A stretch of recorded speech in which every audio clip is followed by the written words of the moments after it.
بسم اللہ الرحمن الرحیم۔ اللہ تعالیٰ کے لیے جو بے کسوں مجبوروں کی دعاؤں کو سنتا ہے اور ہر اس مومن کی بلا کو ٹالتا ہے جس پر مصیبت آتی ہے، وہ جل جلالہ کی تعریف و توصیف حمد و ثنا جو ظالموں اور سرکشوں کی پیٹھ کو توڑ دیتا ہے، یعنی اس کی سرکوبی اچھی طرح کرتا ہے، جس ذاتی بار تعالیٰ کے نام اور صفات اچھے ہیں اور بلند ہیں، جو بڑے ہی لطف و کرم کے ساتھ فیصلہ کرنے والی ذات ہے، خواہ وہ مصیبت کا وقت ہو یا غیر مصیبت کا وقت ہو۔ ہم گواہی دیتے ہیں کہ اللہ تعالیٰ کے سوا کوئی معبود برحق نہیں، اور وہ تنہا ساری کائنات کا پالنہار ہے جس کا کوئی شریک نہیں، جو آسمان و زمین کا رب ہے۔ اور ہم گواہی دیتے ہیں کہ اللہ کے رسول جناب محمد رسول اللہ صلی اللہ علیہ وسلم اللہ کے بندے اور اس کے سچے رسول ہیں، جو امام الانبیاء اور خیر الاصفیاء ہیں، اللہ تعالیٰ نے جنہیں اس انسانیت کے لیے بشیر و نذیر، خوشخبری دینے والا اور ڈرانے والا دے کر بھیجا، جس ذات کو اللہ تعالیٰ نے روشن چراغ بنا کر ساری جہان والوں کے لیے بھیجا، وہ جن کی وجہ سے، جن کی اطاعت کی وجہ سے انسان جنت کے دخول کا مستحق ہو سکتا ہے، اور جن کی نافرمانی اور جن کی سنت سے روگردانی کی وجہ سے وہ اللہ تبارک و تعالیٰ کا نافرمان بندہ بن سکتا ہے اور جہنم اس کا ٹھکانہ ہو سکتا ہے۔ معزز سامعین کرام، سب سے پہلے ہم خود کو اور پھر آپ سب کو اللہ تعالیٰ سے ڈرنے کی وصیت کرتا ہوں، اور اس بات کی طرف تاکید کرتا ہوں کہ آپ یہ ہر معاملات میں، اپنے کرتوت میں یہ دیکھیں کہ اللہ آپ کی مراقبت کر رہا ہے، آپ کی نگرانی کر رہا ہے۔ آپ جہاں کہیں بھی ہوں اللہ تعالیٰ سے ڈرتے رہیں، جس حال میں بھی ہوں اللہ تعالیٰ کو یہ جانے کہ وہ آپ کو دیکھ رہا ہے، اور اللہ کے حکم کی نافرمانی نہ کریں، اور یہ جان لیں کہ سلامتی محض اللہ تبارک و تعالیٰ کی تقوی اور ڈرنے ہی میں ہے، اور اللہ تبارک و تعالیٰ سے ڈرنا یہ فتنے اور آزمائش سے بچانے کا ضامن ہے۔ اس میں کوئی شک کی بات نہیں کہ آج جس پرفتن اور پرآشوب دور سے ہم گزر رہے ہیں وہ فتنہ و فساد کا دور کہلاتا ہے، اور ایسے دور میں خاص طور سے لوگ کبھی خوشی اور کبھی غم کے ادوار میں وہ ٹامکٹوئیاں مار رہا ہوتا ہے، لیکن اتنا ضرور ہے کہ ایک مومن شخص جو اللہ تبارک و تعالیٰ پر ہر طریقے سے بھروسہ رکھتا ہے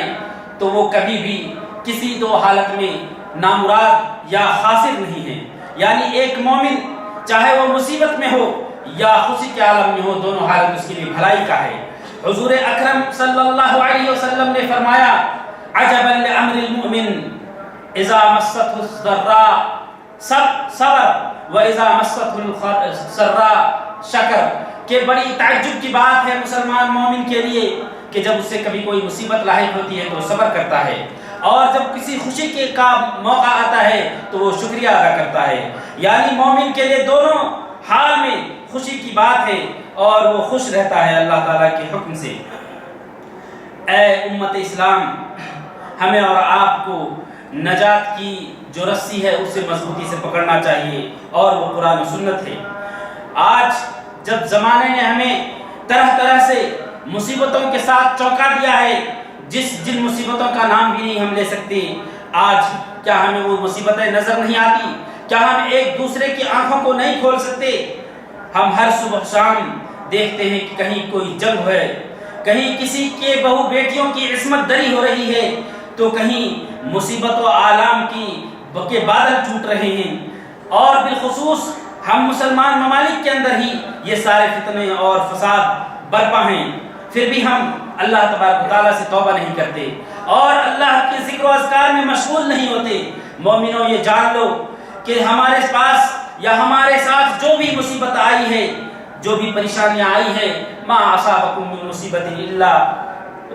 بما کسبت ایدیکم، کہ جو بھی مصیبت تمہیں آئی ہے مومنوں، یہ تمہارے اپنے ہاتھ کا کرتوت ہے۔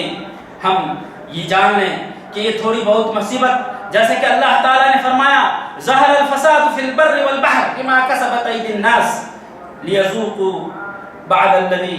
عملوا۔ معزز سامعین کرام، آج آپ کو جو مصیبتیں اور پریشانیاں ہیں، گویا کہ یہ ایک وہ کوڑا ہے،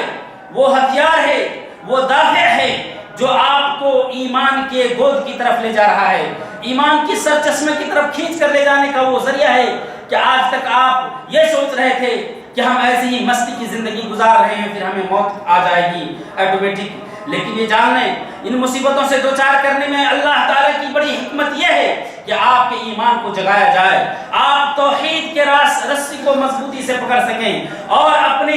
عزیز الواحد القہار جو اللہ تعالیٰ بڑا ہی جبار اور زبردست پکڑنے والا اور ساری طاقت پر غالب آنے والی ذات ہے، اس طاقت سے آپ کا تعلق مضبوط ہو سکے۔ محض اس لیے اللہ تبارک تعالیٰ ہمیں اور آپ کو آزما رہا ہے تاکہ آپ توبہ کریں، خوف کھائیں اور اس وعدے کے دن جو قیامت کا دن ہے اس دن کو آپ یاد کریں کہ آج اگر آپ نے مسلمان کا حقوق ادا نہیں کیا اور اللہ تبارک تعالیٰ سے سچے طریقے سے نہیں ڈرا تو اس دن اس کے لیے بھیانک عذاب آنا ہے، اور اس دنیا کے اندر بھی وہ ذلت و خار کی زندگی گزار کے اس دنیا سے جائے گا۔ اللہ تعالیٰ نے فرمایا اولا يرون انهم يفتنون في كل عام مرتين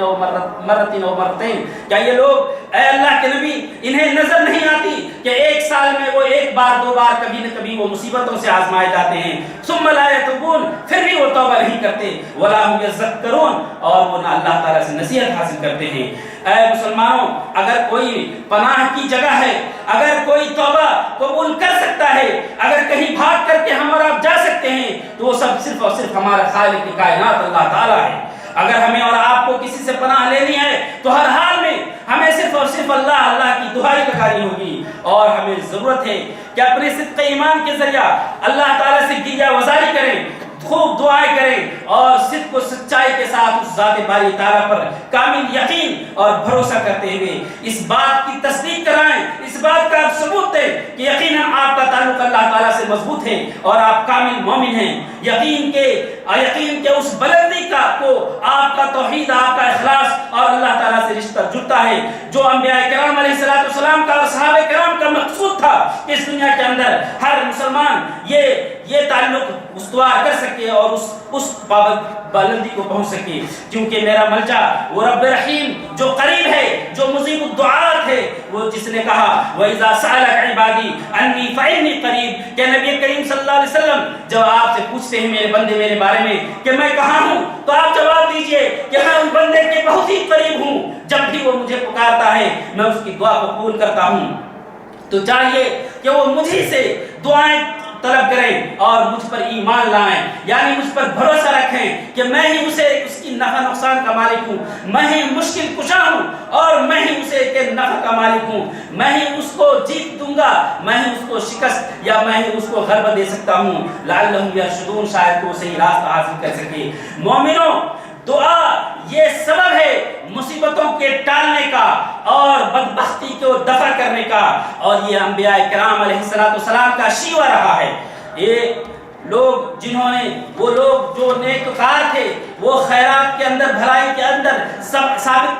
سبقت قدمی کرنے والے لوگ تھے، اور ہمیں اور آپ کو رغبت اور رہبت، یعنی کبھی خوشی کی بات اور کبھی اللہ کے عذاب سے ڈرا کر کے ہمیں اور آپ کو اس بات کی طرف دعوت دیا کہ آپ ہمیشہ خیر کے راہ پر گامزن رہیں، گناہوں کے راستے کو چھوڑ دیں، اللہ اور اس کے رسول صلی اللہ علیہ وسلم کی اطاعت و فرما برداری میں لگ جائیں، اور اپنے نفس کو خشوع اور خضوع کے ساتھ ہر مسلمان بھائی کے ساتھ ملیں، کسی کے دل میں کوئی کینہ، کوئی حسد اور بغض نہ رہے، اور اسی وجہ سے اللہ تعالیٰ اس دعا کی وجہ سے آپ کو اللہ تبارک تعالیٰ بلندی حاصل کرے گا۔ اللہ تعالیٰ کیا ایسا نہیں ہے کہ ایسے انبیاء کرام علیہ السلام نے اپنی امت کے لیے ان کی گناہوں کی معافی طلب کی اور ان کو معاف نہیں کیا؟ ہرگز نہیں، بلکہ معاف کیا۔ یہ دعا کی برکت تھی۔ کتنی ظاہری اور باطنی نعمتیں ہیں کہ اس کی سبب سے ہمیں حاصل ہوتی ہے، اور کتنی ظاہری باطنی گناہ ہیں جو دعا کی وجہ سے ختم ہو جاتی ہے۔ حضرت عائشہ رضی اللہ تعالیٰ عنہ سے مروی ہے، اللہ کے رسول صلی اللہ علیہ وسلم سے فرماتے ہیں لا یغنی حذر من قدر، کہ قدر سے فرار نہیں ہے. چاہے آپ جتنا بھی بچنے کی کوشش کریں, لوہے کی دیوار کھڑی کر دیں, لوہے کے چھت چنوا دیں, لیکن اگر آپ کو موت آنا ہے اس لوہے کی قلعے میں تو اس موت آ کر کے آنی ہے, چاہے جس بہانے سے آئے. لیکن اللہ کے رسول صلی اللہ علیہ وسلم نے فرمایا کہ قدر تقدیر سے آپ بھاگ نہیں سکتے, جو آپ کے تقدیر میں ہے وہ تقدیر میں ہو کر کے رہے گا. لیکن والدعاء ينفع مما نزل, لیکن جو بھی مصیبت نازل ہو دعا نفع دیتی ہے. ومما لم ينزل, اور چاہے کوئی مصیبت نہ بھی ہو دعا کام دیتی ہے. دعا ایک ایسا ہتھیار ہے, ایک ایسا آلہ ہے معزز سامعین کرام, کہ انسان کو چاہے جس چیز کا وہ طالب ہے نہ بھی ملے لیکن اس کا بدلہ قیامت کے دن مل کر کے رہے گا. وَإِنَّ الْبَلَاءَ لَيَنْزِلُ فَيَلْقَاهُ الدُّعَاء, جب مصیبت نازل ہوتی ہے اور داعی دعا کرنے والا دعا کرتا ہے تو یہ مصیبت اور دعا آپس میں لڑتے ہیں, جھگڑتے ہیں, یہاں تک کہ قیامت تک لڑتے رہتے ہیں. اور جیسا کہ اللہ تعالیٰ نے حدیث قدسی کے اندر فرمایا, ما من مسلم يدعو بدعوة ليس فيها اسم ولا قطيعة رحم الا آتاه الله بها احدى ثلاث, کہ ہر کوئی بھی مسلمان جب بھی کبھی بھی وہ دعا کرے تو ایسا اگر اس کی دعا ہر گناہ سے اور قطع رحمی کی بات سے خالی ہو, یعنی دعا کے اندر یہ ہو سکتا ہے کبھی کوئی اپنے پڑوسی والے کے لیے بد دعا کرے کہ اللہ اس کو موت دے دے, یا اس کی اولاد مر جائے, یا اس کے باغ یا اس کے پھل جل جائے, اللہ تعالیٰ اس دعا قبول نہیں کر سکتا. یا ایسا ہو سکتا ہے کہ اللہ ان فلاں دو میاں بیوی کے درمیان تو طلاق دلا دے, ان کے درمیان تو افتراق کرا دے. الغرض وہ دعا جو گناہ کی باتوں سے اور قطع رحمی کی باتوں سے خالی ہو, اللہ تبارک و تعالیٰ اس دعا کو تین چیزوں میں سے کوئی چیز دے کر کے رہتا ہے. نمبر ایک, اما ان يعجل له دعوته, یا تو ہو سکتا ہے دعا کرنے والے کی دعا کو اللہ تعالیٰ فوراً قبول کرے اور اس کو بالکل وہی چیز عطا کر دے جس کا وہ طالب ہے. واما ان يدخر له, یا قیامت کے دن کے لیے اللہ تعالیٰ اس دعا کو ذخیرہ اندوزی کر لے. واما ان يكشف عنه من السوء بمثلها, یا اسی کے طرح جتنی مقدار میں وہ دعا کر رہا تھا یا جتنی بڑی چیز وہ اللہ تعالیٰ سے مانگ رہا تھا اس مقدار میں جس کا اس سے علم نہیں تھا, اس مصیبت کو جو مستقبل میں فیوچر میں اس کے لیے آنے والا تھا, اللہ تعالیٰ اس کو ٹال دیتا ہے. ان تین چیزوں میں سے کوئی چیز اللہ تعالیٰ دے کر کے رہتا ہے. معزز سامعین کرام, آج کے زمانے میں غم و اندوہ کا پہاڑ ٹوٹ پڑا ہے اور ہماری دعا کہاں ہے؟ کہاں ہیں ہم کہ اللہ تعالیٰ سے سوال نہیں کرتے؟ اے وہ لوگوں جن کے مرض نے انہیں مرہق کر دیا ہے, انہیں کمزور کر دیا ہے, جن کو ان کے قرض میں ڈبا دیا ہے, جن کو وہ لوگ جو مصیبتوں سے دوچار ہیں, کہاں ہیں وہ لوگ جو اس اور کریم اور سخی ذات سے واحد الوحد سے دعا کرے اور اپنی مصیبت کو دور کرنے کا مطالبہ کرے؟ اے وہ لوگوں جن کو جنگ و جدل میں گھیر رکھا ہے, وہ جو اللہ تعالیٰ مضطر اور پریشان کی دعا قبول کرنے والا ہے, جو ہر بلا کو ٹالنے والا ہے, کہاں ہیں آج وہ لوگ کہ اللہ تبارک و تعالیٰ نے کہا کہ اگر تم دعا کرو اللہ تعالیٰ سے, اللہ پر کامل یقین رکھتے ہوئے اور اللہ تعالیٰ کے احکام کی پابندی کرتے ہوئے, تو یقیناً تمہیں اس سرزمین کا جانشین بنا کر کے رہے گا. اور اللہ تعالیٰ نے کہا کہ ہم سرزمین کی جانشین انہی کو بناتے ہیں جو ہمارا صحیح معنوں میں مطیع و فرمانبردار ہے. آج جبکہ حوثیین اور روافض اور شیعہ لوگ ہمارے مسلم ممالک کے اندر گھس چکے ہیں اور ہمارے مسلم ماں اور بہنوں کی اور بھائیوں کی عزت و آبرو کو, ان کی دھن دولت اور ان کی جانوں کے ساتھ کھلواڑ کر رہے ہیں, ان کو تہہ تیگ کر رہے ہیں. آج جبکہ مسلمانوں کو دو ٹکڑے میں نہیں ہزاروں ٹکڑے میں بانٹنے کی کوشش میں لگے ہیں تاکہ یہ مسلمان کمزور ہوں اور مسلمان کی بڑی بڑی کیمیائی طاقت پر وہ قابض ہو کر کے مسلمانوں پر حکومت کر سکیں. آج ضرورت ہے کہ آج ہم اپنے دین کے اندر غور کریں کہ ہمارا دین, ہم اپنے دین کے اندر ہمارا معیار کیا ہے, ہمارا دین اونچا ہے یا ہم نے اس کو ذلیل کر رکھا ہے اور اپنی ذات کو, اپنی دولت کو اور اپنی دنیا کو اونچا کر رکھا ہے اور دین کو اپنے پیروں تلے روک دیا ہے, یا یہ کہ ہم نے اپنے مسلمان بھائیوں کے حقوق کی پامالی کی ہے یا ہم زمین کے اندر فساد پھیلاتے ہیں بجائے اس کے کہ ہم اصلاح کریں. اور یقین ہونا چاہیے کہ ہم مسلمان ایک جسم کی طرح ہیں, ایک بنیان کی طرح, ایک عبارت کی طرح ہیں کہ جب بھی کبھی مسلمان کو تکلیف پہنچے تو دوسرا مسلمان بھی ذلت و خواری کا احساس کرے. اور آج کتنی ہی ضرورت ہے اللہ کے بندو اس سخت ترین مصیبت والے زمانے میں کہ ہماری طاقت ایک ہو، متحد ہو، ہم مل کر کے ایک دوسرے کی مدد کریں، ایک صف میں کندھے با کندھے کھڑے ہو کر کے ایک دوسرے کی تعاون علی البر والتقوی کے تحت ہم ایک دوسرے کی مدد کریں۔ اور اللہ تعالیٰ نے فرمایا والمؤمنون والمؤمنات بعضهم اولیاء بعض، کہ مومن مرد اور مومن عورتیں آپس میں ایک دوسرے کے دوست ہیں۔ یعنی دوست کا مطلب یہ ہے کہ اگر آپ کو کوئی تکلیف ہے تو دوست اتنے ہی مقدار میں وہ تکلیف محسوس کر رہا ہو جتنی مقدار میں آپ محسوس کرتے ہیں۔ اور کیا ہے خوب کہا حضور اکرم صلی اللہ علیہ وسلم نے، المسلمون تتکافأ دماؤہم ید وہم ید علی من سواہم، کہ مسلمان ایک دوسرے کے خون کے ذمہ دار ہیں۔ ایک دوسرے کے اگر خون بہے تو مسلمان یہ احساس کرے کہ میرا خون بہایا جا رہا ہے، یا یہ کہ ایک کا خون بہے تو اس کے خون کا بدلہ لینے کا ضروری ہے ایک مسلمان کے لیے، اور وہ آپس میں ایک دوسرے کے لیے ایک ہاتھ کی طرح، ایک دستے اور ایک مٹھی کی طرح ہیں۔ یسعی بذمتہم ادناہم یرد علی اقصاہم، بڑے ہی گہرائی ہے اس حدیث کے اندر کہ ایک کم تر انسان بھی چاہے وہ دور ہی کا کیوں نہ ہو، ایک دوسرے کے مسلمان کے حقوق کے لیے اپنی جان تک نچھاور کرتا ہے۔ اور یہ مثال کہ مسلمان آپس میں ایک جسم کی طرح ہے، اور مسلمان کی خوشی سے خوشی محسوس ہونی چاہیے اور مسلمان کے غم سے غم محسوس ہونی چاہیے۔ اللہ کے رسول صلی اللہ علیہ وسلم نے فرمایا کہ ان اشتکا عین اشتکا کلہ، کہ ایک مسلمان کا ایک آدمی کا اگر آنکھ تکلیف میں ہوتی ہے یا سر تو پورے جسم کو تکلیف ہوتی ہے۔ ایسے ہی مسلمان مرد کو اگر کوئی مسلمان بھائی کو تکلیف ہو تو محسوس ہونی چاہیے۔ وَلَا تَحْسَبَنَّ اللَّهَ غَافِلًا عَمَّا يَعْمَلُ الظَّالِمُونَ، اور اللہ تعالیٰ نے فرمایا کہ تم اپنے کام میں لگے رہو، لیکن یہ بھی مت سوچو کہ اللہ تعالیٰ اس ظالموں کے عمل سے، ظالموں کے ظلم سے غافل ہے، ہرگز نہیں۔ انما یؤخرہم لیوم تشخص فیہ الابصار، اللہ تعالیٰ تو ڈھیل دے رکھا ہے اس دن تک کے لیے جس دن آنکھیں پتھرائی کی پتھرائی رہ جائے گی، یعنی جس دن آنکھ ٹکٹکی لگا کر دیکھتی رہ جائے گی، کہ انہیں کہا جاتا تھا، انہیں دھمکایا جاتا تھا کہ ایک دن آنا ہے جس دن ہر ظالم و جابر کو اللہ تبارک و تعالیٰ کی یہاں ذلیل و خوار ہو کر کے جمع ہونا پڑے گا، اور یہ بادشاہت انہیں کوئی کام نہیں ہوگی، اور انہیں سخت ترین عذاب میں ڈالا جائے گا۔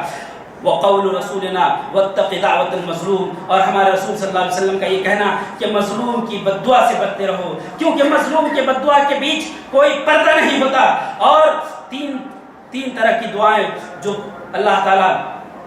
کوئی شک کے بغیر قبول کیے بغیر نہیں چھوڑتا ہے، ایک والد کی دعا، ایک مسافر کی دعا، اور ایک مظلوم کی دعا، کہ اللہ تبارک و تعالیٰ مظلوم کی دعا ہر حال میں قبول کرے گا۔ آج مسلمان ہم اور آپ مظلوم ہیں، آج ضرورت ہے کہ ہم دعا کریں، اور ایک طریقے سے یہ ایک فرض عین ہے، کیونکہ ظالم کے خلاف بد دعا کرنا یہ مشروع ہے شریعت سے، اس میں کسی طرح کی کوئی ایسا مسئلہ نہیں ہے کہ ہم یہ کہہ سکیں کہ شاید ہم بد دعا کریں گے تو ہمارے لیے اچھا نہیں ہوگا۔